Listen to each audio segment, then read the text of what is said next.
Hola, ¿qué tal? Buenos días. Hoy vamos a trabajar la clase número 3 sobre el desarrollo de la sensibilidad comparativa en América Latina y el Caribe. Y en ese sentido, ustedes tienen disponibles 3 lecturas, una de Beltrán Villegas, una de Verónica Giordano y una de mi autoría junto con una colega, Cintia Pinillos, que ustedes van a ver que esas 3 lecturas les ofrecen 3 perspectivas o 3 vías de entrada respecto del desarrollo de la sensibilidad comparativa.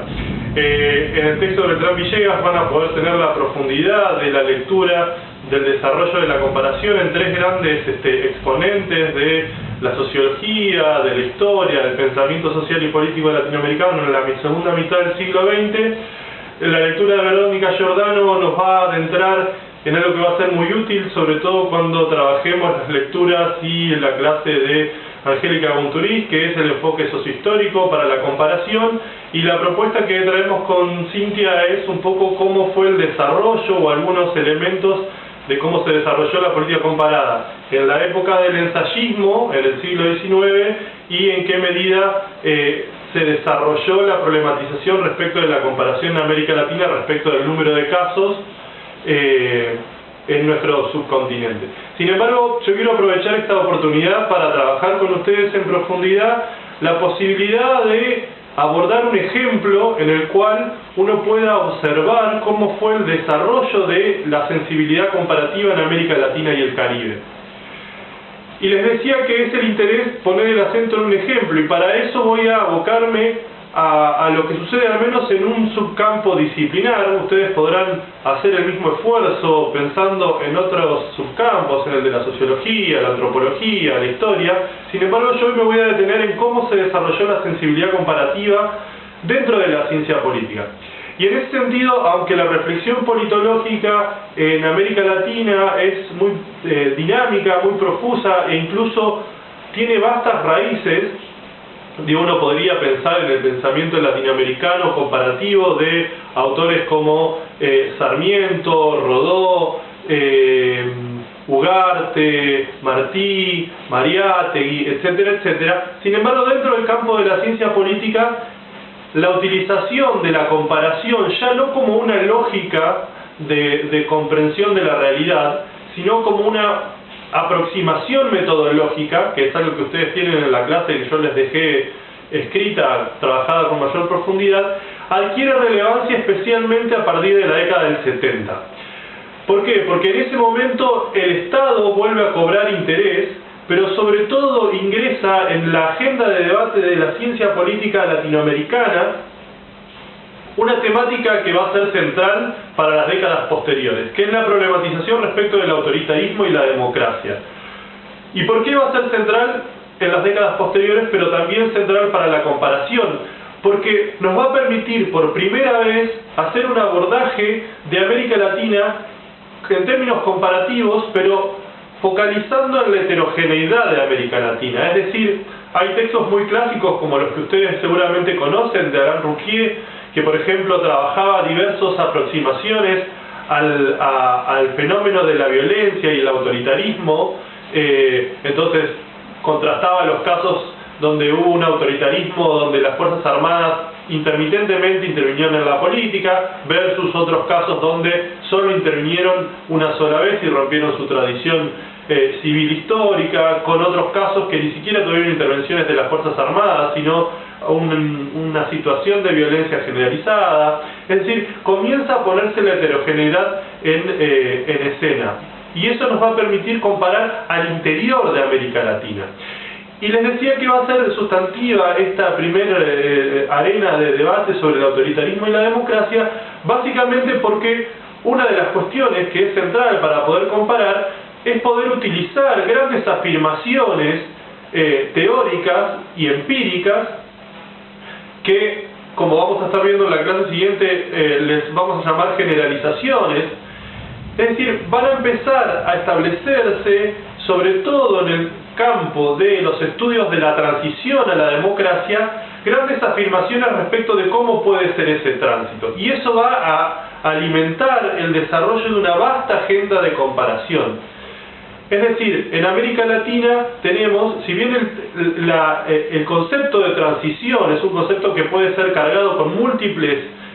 significantes,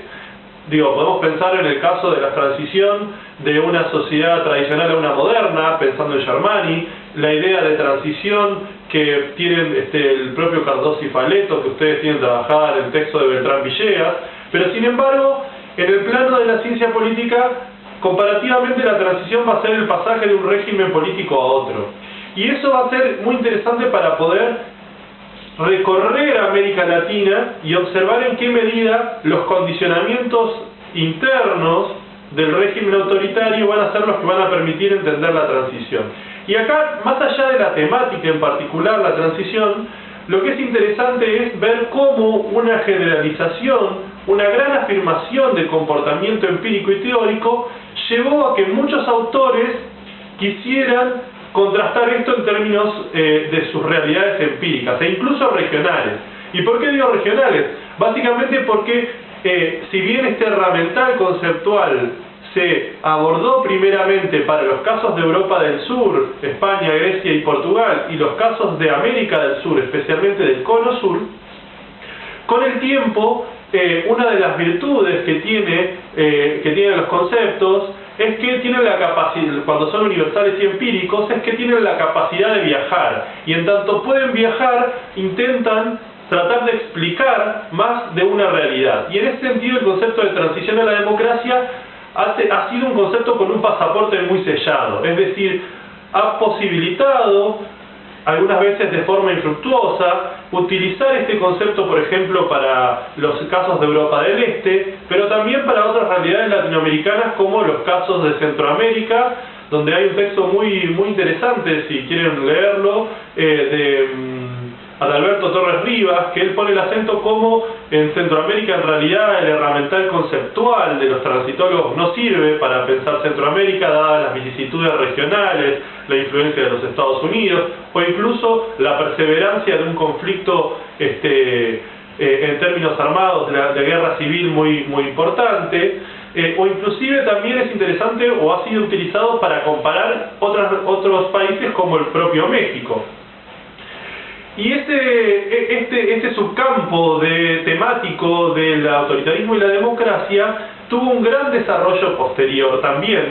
Es común y habitual que nosotros veamos, sobre todo en el campo de la ciencia política, cómo en los últimos años se ha empezado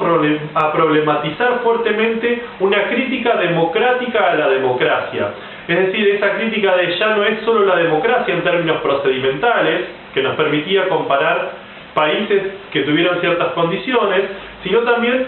comparar las democracias en su sentido más sustantivo. Ahí tienen un par de textos de Waldo Ansaldi muy interesantes para leer: La novia es ciega, muda y al hablar tartamudea, o democracias de pobres, pobres democracias, o democracias para pobres, en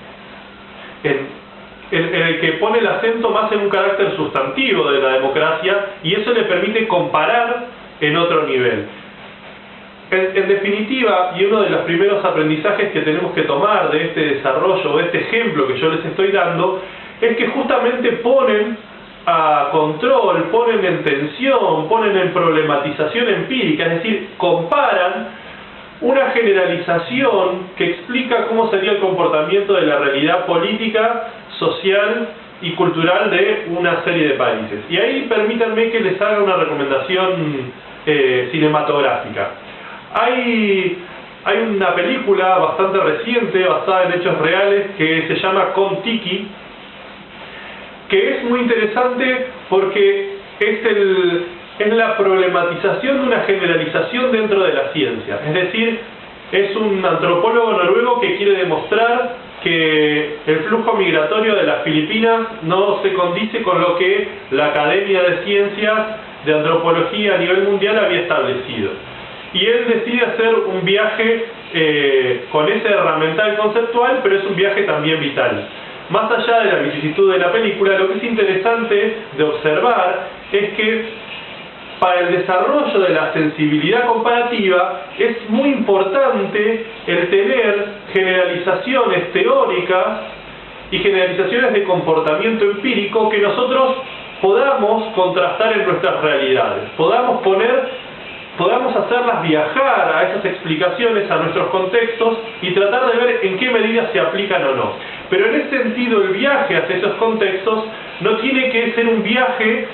en donde la teoría explique todo, sino que tenemos que ser sensibles a la propia dinámica del contexto. O sea, una teoría descontextualizada, en realidad, puede ayudarnos a comparar, pero en realidad no nos ayuda a explicar. Y ahí en ese sentido es muy interesante cómo a partir de este gran desarrollo en torno al autoritarismo y a la democracia, al menos dentro de la ciencia política, la comparación no solo permitió, como les decía en un primer momento, establecer esta idea de que hay múltiples unidades a comparar dentro de América Latina y el Caribe, es decir, recupera la heterogeneidad, recupera la diversidad de casos y por ende nos permite poner en un plano de similitud y diferencias las experiencias sociales y políticas, que es una de las tareas que tenemos que hacer cuando comparamos, sino que también nos permite reformular ciertas generalizaciones, adaptarlas a nuestros propios contextos, hacerlas sensibles a las dinámicas de nuestra región. Y en ese sentido, permítanme que tome otro ejemplo para que ustedes puedan ilustrar esto que les estoy diciendo con mayor énfasis. Un ejemplo claro es el de la discusión sobre la forma de gobierno. Es decir, el presidencialismo en América Latina como forma de gobierno no solo fue una arena de debate de la ciencia política, sino también claramente es un espacio de debate de la política en sí. Digo, uno aquí puede recuperar, por ejemplo, la discusión hasta finales de los 80 en Brasil en torno a si establecían un sistema monárquico, republicano, presidencial, digo, las discusiones en Argentina en el 2001 de cómo salir de la crisis y en qué medida, si hubiésemos tenido un sistema semipresidencial, esto podría llevar a otra dinámica. Es decir, el debate sobre el presidencialismo es un debate donde claramente se puede colocar con énfasis cómo, a pesar de que un contexto regional, piensen en América Latina, no el Caribe, que por su influencia anglosajona, muchos de algunos países caribeños tienen regímenes parlamentarios, pero en su gran mayoría en nuestra región latinoamericana históricamente se pensaba que producto de su carácter presidencial era una región inestable, y sin embargo hay textos que ilustran claramente cómo esto no es así si uno lleva adelante una comparación sistemática, profunda, y coloca esta generalización a la luz de los casos empíricos. Tiene un texto muy interesante de Jorge Lanzaro, como él plantea en ese texto que fue editado por la editorial de Claxo, él plantea cómo, al menos en América Latina, las experiencias presidenciales, uno podría dividirlas en aquellos casos de presidencialismos de compromiso o de consenso o de negociación, y por otro lado los presidencialismos mucho más mayoritarios. E incluso si ustedes quieren, esta idea fuerza, esta generalización de que con el siglo XXI América Latina producía un viraje hacia la izquierda, rápidamente fue un gran artífice para la elaboración de estudios, no solo de casos, sino también comparativos, que pusieran a destaque efectivamente qué países correspondían a este giro, o en todo caso cómo era la diversidad, la heterogeneidad al interior de estos países. Digo, son muy clásicos las miradas que plantean, bueno, tenemos una izquierda moderada y una izquierda más radical, una izquierda más populista, una izquierda más socialdemócrata.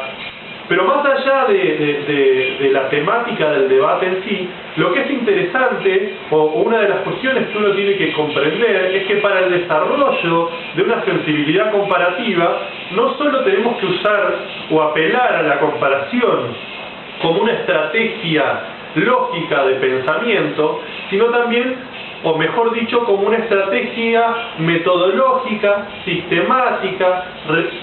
o sea, que nos permita repetir esa mirada en más de una situación empírica, y sobre todo que parta de una gran afirmación que queremos poner a control. Es decir, la comparación está muy vinculada a la duda metodológica y a la duda sobre en qué medida la teoría explica. Y ahí vamos a encontrar claramente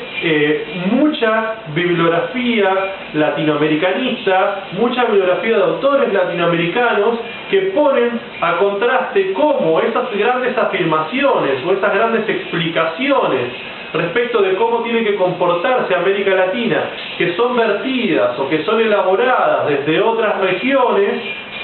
en realidad no explican. Digo, ustedes tienen casos clásicos como la discusión, por ejemplo, de Mariátegui y Aya de la Torre, pero también tenemos muchas otras afirmaciones teóricas, empíricas, pero también políticas, de que en realidad América Latina debería comportarse de una forma, y en realidad eso ha sido el acicate, el dinamizador para que muchos de los comparativistas decidan llevar adelante estudios comparativos. Entonces, en resumen, la utilidad de la comparación es múltiple, que es algo que ustedes tienen en el texto que yo les escribí de la clase. Las formas de comparar o las modalidades, que es algo que vamos a estar viendo en la próxima clase, responde a ciertas decisiones metodológicas que hay que tomar y que hay que ser conscientes, pero sobre todo, para desarrollar una sensibilidad comparativa, en primer lugar, hay que aceptar la diversidad y heterogeneidad de América Latina, más allá de que hay ciertos componentes, ciertos ejes o tradiciones o líneas históricas, sociales, políticas y económicas que nos atraviesan y que por ende nos hacen comparables, pero a su vez también es la posibilidad de contrastar una gran afirmación, una gran generalización, una gran explicación de comportamiento a la luz de nuestros casos. Y ahí permítanme que haga una última salvedad para el desarrollo de la sensibilidad comparativa. Parece un detalle no menor, pero uno de los elementos dinamizadores de la sensibilidad comparativa, al menos en la ciencia política en los años 60, 60, 70, pero también va a suceder con el resto de las ciencias sociales, ha sido el viaje vital. ¿Qué quiero decir con el viaje vital? Digo, época, sobre todo en el cono sur de América Latina, de interrupciones democráticas, de fuertes dictaduras, de cruentas experiencias autoritarias, que lo que hizo fue que en cierta medida nuestros cientistas sociales se movilizaran por la región. Y eso fue un elemento que generó o que posibilitó conocer América Latina, es decir, no quedarse ya solo en la excepcionalidad de cada uno de nuestros países, sino comprender cómo nuestro país comparte o tiene similitudes, pero también contrastes o diferencias con los otros casos o países. Hay un texto reciente editado en Perú, donde hay un texto de una profesora colombiana, Bejarano, que está en la Universidad en Canadá, y ella plantea cómo el haberse deslocalizado de Colombia le permitió ser más latinoamericanista. Entonces, ese es un elemento que para el desarrollo de la sensibilidad comparativa es muy importante. El transitar, el viajar, el explorar nuestra región. Obviamente eso requiere de recursos y de disponibilidad de tiempo, espacio y dinero, pero hoy por hoy es mucho más fácil realizarlo dada cuenta de las posibilidades que nos ofrece Internet, las redes de investigadores, etc. Entonces, en resumidas cuentas, para el desarrollo de la sensibilidad comparativa, a la luz del ejemplo dentro de la ciencia política que yo les puse, fue muy importante comprender, abrir la idea de que América Latina no es una sola cosa, sino que puede tener heterogeneidad de situaciones. A su vez, la importancia que tuvieron ciertas explicaciones y cómo aterrizaron de forma más sutil o forzosa a la luz del contraste comparativo que teníamos en los casos, y a su vez cómo nuestros cientistas sociales, al producir un circuito, una circulación por América Latina, desarrollaron aún más la sensibilidad comparativa. Los invito entonces a leer los textos que tenemos para esta unidad, y ya en la clase siguiente vamos a estar trabajando con más detenimiento cuáles son las decisiones metodológicas que tenemos que tomar a la hora de construir un ejercicio de comparación, un estudio de comparación.